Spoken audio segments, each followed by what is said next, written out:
মাছের ঝোলটা হয়ে গেছে, এবার নামিয়ে ফেলবো রুই মাছের ঝোল।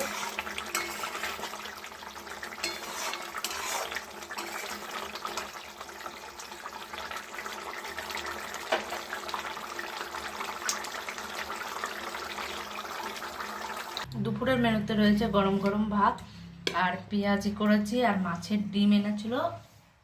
মাছের ডিম 5টা হয়েছিল, 2টো খাওয়া হয়ে গেছে, ছেলে খেয়ে নিয়েছে, আর 3টে রয়েছে। আর পালং শাকের ঘন্ট করেছি বেগুন আলু বড়ি দিয়ে, আর মূলো দিয়েছি, ছিম দিয়েছি, সমস্ত কিছু দিয়ে একটা ঘন্ট মতন করেছি। আর রুই মাছের ঝোল করেছি পেঁয়াজ রসুন দিয়ে, টমেটো দিয়ে রুই মাছের ঝোল করেছি, আর ডাল করেছি।